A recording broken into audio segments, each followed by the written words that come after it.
Hello student, আমি Tapas sir. আজকে এই ভিডিওতে তোমাদের পলিটিক্যাল সায়েন্সে লাস্ট মিনিট সাজেশন, অর্থাৎ যাদের অনার্স আছে, ধরো বাংলা অনার্স, ইতিহাস অনার্স, এডুকেশন অনার্স, তো তাদের যে মাইনর ওয়ানে যে পলিটিক্যাল সায়েন্স আছে, তো সেই political science last minute suggestion আলোচনা করব যে কোনগুলো তোমরা ভালো করে পড়বে পরীক্ষার জন্য। তো এখনও চ্যানেলটিকে সাবস্ক্রাইব করনি, অবশ্যই চ্যানেলটিকে সাবস্ক্রাইব করে রেখো এরকম ভিডিও সবার আগে পাওয়ার জন্য। তো দেখো, তোমাদের প্রথমে প্রশ্ন দেখো 5 মার্কসের প্রথম প্রশ্ন, যেটি পরীক্ষায় খুবই গুরুত্বপূর্ণ প্রশ্ন, জাতি ও রাষ্ট্রের মধ্যে পার্থক্য লেখো।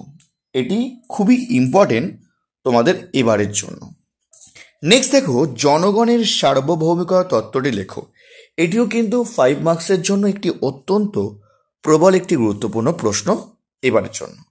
নেক্সট, কর্তৃত্ব বলতে কি বোঝো? ভেরি ভেরি ইম্পর্টেন্ট প্রশ্ন, যেহেতু আগের বারে 5 মার্কসে ক্ষমতা এসেছিল, এবছর তোমাদের কিন্তু কর্তৃত্ব প্রশ্ন কিন্তু 5 মার্কস আসতে পারে, বা আসতে পারে কর্তৃত্বের বৈশিষ্ট্যগুলি লেখো।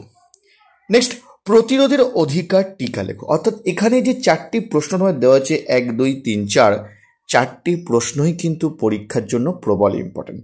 যদিও তোমাদের কিন্তু 5 মার্কসে 3টে প্রশ্ন করতে হবে, 6টা থাকবে, করতে হবে 3টে, এবং এই 4টি প্রশ্ন কিন্তু খুবই ইম্পর্টেন্ট। এবং তোমাদের পলিটিক্যাল সায়েন্সের যে সিলেবাসটা কিন্তু অনেকটা বড়, তাই আমাদের একটু ভালো করে পড়তে হবে। শুধুমাত্র গুটি কয়েক প্রশ্ন পড়লে হবে না, কিন্তু অবশ্যই আমাদের কিন্তু একটু ইম্পর্টেন্টের সঙ্গে সঙ্গে কিন্তু আমাদের কিন্তু পারলে কিছু সাপোর্টিংও করে দিতে হবে, কারণ সিলেবাস কিন্তু অনেকটাই বড়। নেক্সট দেখো, তোমাদের পরের প্রশ্ন, জাতির ধারণা দাও বা জাতির সংজ্ঞা দাও। ভেরি ভেরি ইম্পর্টেন্ট প্রশ্ন। রাজনীতি বলতে কি বোঝো? দেখো, এই দুটি প্রশ্ন মনে হয়েছে আমার, একটি কিন্তু পরীক্ষায় এবছর আসতে পারে, হয় জাতি না হলে রাজনীতি বলতে কি বোঝো, একটি কিন্তু পরীক্ষায় কিন্তু বিশাল চান্স। ঠিক আছে। নেক্সট, স্বাভাবিক অধিকার বলতে কি বোঝো? তোমাদের দিশাম না প্রতিরোধ অধিকার, দুটো অধিকারের মধ্যে কিন্তু একটা পরীক্ষার চান্স আছে। ঠিক আছে, মানে হতে পারে আমাদের প্রশ্ন। ঠিক আছে, ইম্পর্টেন্ট প্রশ্ন। ব্যক্তি স্বাধীনতা বলতে কি বোঝো? এটি ইম্পর্টেন্ট। সাম্য বলতে কি বোঝো, অথবা স্বাধীনতা বলতে কি বোঝো, এটা সাপোর্টিং হতে পারো। ঠিক আছে, অর্থাৎ 1 থেকে 6 অবধি তোমরা কিন্তু একদম খুবই ভালো করে পড়ে যাবে, কারণ এগুলো তোমাদের জন্য 5 মার্কসের সব থেকে বেশি ইম্পর্টেন্ট। বাকি তোমরা কিন্তু সাপোর্টিং করি, যেমন কি বলছি, যেমন ব্যক্তি স্বাধীনতা বলতে কি বোঝো, সাম্য বলতে কি বোঝো, স্বাধীনতা বলতে কি বোঝো। ঠিক আছে, তারপর দেখো তোমাদের সাপোর্টিং, দেখো রাজনৈতিক ব্যবস্থায় নাগরিকের গুরুত্ব লেখো, রাষ্ট্রের সংজ্ঞা দাও বা রাষ্ট্রের বৈশিষ্ট্য লেখো, সাপোর্টিং প্রশ্ন। আইনের অনুশাসন কি, এটাও সাপোর্টিং প্রশ্ন।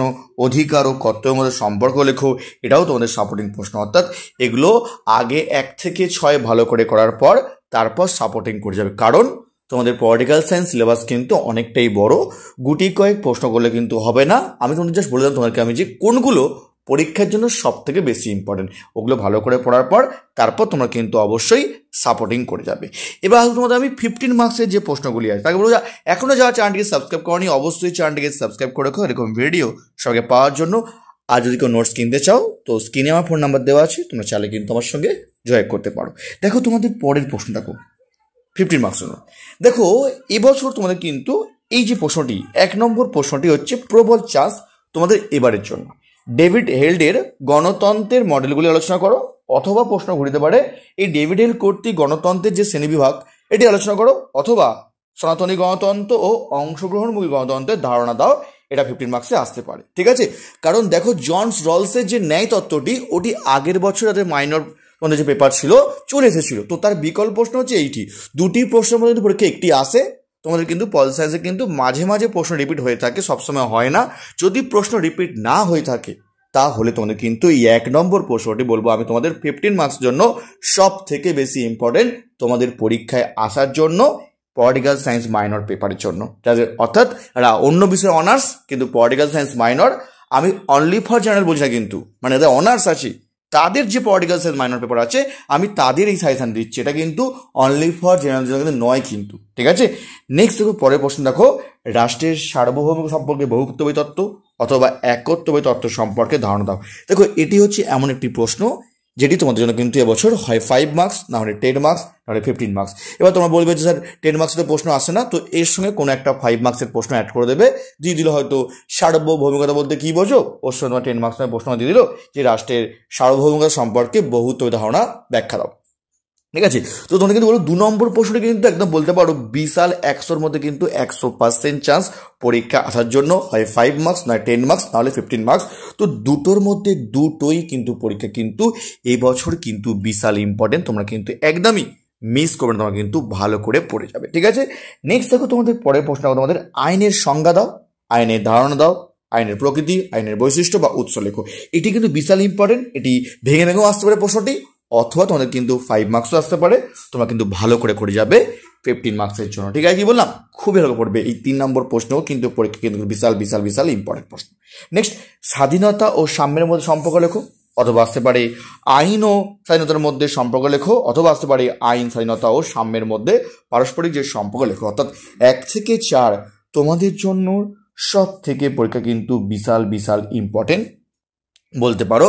এই 4টে প্রশ্ন 15 মার্কসের কিন্তু ভালো করে পড়ে যাবে, এমনকি এর মধ্যেও তোমরা কিন্তু কিছু প্রশ্ন কিন্তু 5 মার্কসও তোমরা কিন্তু কমন পেয়ে যেতে পারো, তো তোমরা কিন্তু ভালো করে পড়বে, আমি তোমাদের বলবো 15 মার্কসের জন্য। নেক্সট দেখো তোমাদের পরের প্রশ্ন, তোমাদের কি বললাম, গণতন্ত্র কি, গণতন্ত্রের বৈশিষ্ট্য লেখো, এর প্রকৃতি, গণতন্ত্রের সাফল্যের শর্তগুলো লেখো, অথবা এর ত্রুটিগুলি লেখো। এটিও কিন্তু ভেঙে আসছে এই প্রশ্নটি, তো ভালো করে তোমরা করবে এই প্রশ্নটিও। ঠিক আছে, এটিও কিন্তু ইম্পর্টেন্ট, 1 থেকে 5 সব থেকে ইম্পর্টেন্ট। এবার যে তোমার প্রশ্ন বললাম যে জন রলসের ন্যায় বিচার তত্ত্বটি আলোচনা করে। দেখো প্রশ্ন কিন্তু রিপিট হয়, কিন্তু অনেক সময় কম হয়ে থাকে, তো যদি প্রশ্ন রিপিট হয়ে থাকে তাহলে তোমাদের কিন্তু জন রলস, ওই যে বললাম ডেভিড হেল্ডের যে গণতন্ত্রের শ্রেণীবিভাগটা, এটা না আসে, তোমরা কিন্তু আসতে পারে জন রলসের ন্যায় বিচার তত্ত্বটি আলোচনা করো, কারণ দুটির মধ্যে কিন্তু পরীক্ষা কিন্তু অনেক সময় দেখা যায় কিন্তু একটির উপর কিন্তু আসে, তাই তোমরা কিন্তু সাপোর্টিং তোমরা কিন্তু জন রলসের ন্যায় বিচার তত্ত্বটি আলোচনা করো। ঠিক আছে, নেক্সট দেখো তোমাদের পরে সাপোর্টিং দেখো, স্বাধীনতা বলতে কি বোঝো, এই রক্ষাগুলি আলোচনা করো। নেক্সট, স্বাধীনতা সম্পর্কে জন স্টুয়ার্ট মিলের ধারণা ব্যাখ্যা করো। আগে তোমরা কিন্তু ওগুলো ভালো করে পড়বে 1 থেকে 6, তারপর তোমরা কিন্তু সাপোর্টিং পড়ে যাবে। কেন বলছি, কারণ তোমাদের কিন্তু পলিটিক্যাল সায়েন্সের যে সিলেবাসটা অনেকটা বড় সিলেবাস, তাই তোমরা কিন্তু অনেক সময় কিন্তু এই পেপারে কিন্তু অনেক কিন্তু সাপ্লি পেয়ে থাকে, তাই একটু ভালো করে আমি তোমাদের বলবো অবশ্যই তোমরা কিন্তু এই পেপারটা একটু ভালো করে পড়ে যাবে, এবং চেষ্টা করো তোমরা কিন্তু 75-এ তোমরা কিন্তু অ্যান্সার দেওয়ার চেষ্টা করবে। দরকার হলে তোমরা কিন্তু একটু কম লেখো, কিন্তু চেষ্টা করো তোমরা কিন্তু 75 নম্বর তোমরা কিন্তু অ্যান্সার দিয়ে আসার চেষ্টা করবে। ঠিক আছে, নেক্সট তোমার পরের প্রশ্ন, তোমাদের রাষ্ট্রের বিরুদ্ধে প্রতিরোধের অধিকার আলোচনা করো। এটাও কিন্তু 15 মার্কসের প্রশ্ন আসতে পারে। নেক্সট, তোমাদের প্রশ্ন বলবো কি, ক্ষমতা বলতে কি বোঝো, বা ক্ষমতা ও কর্তৃত্ব বলতে কি বোঝো, এদের মধ্যে সম্পর্ক লেখো, ক্ষমতার উৎসগুলি কি কি, বা ভৌগোলিক প্রতিনিধিত্ব।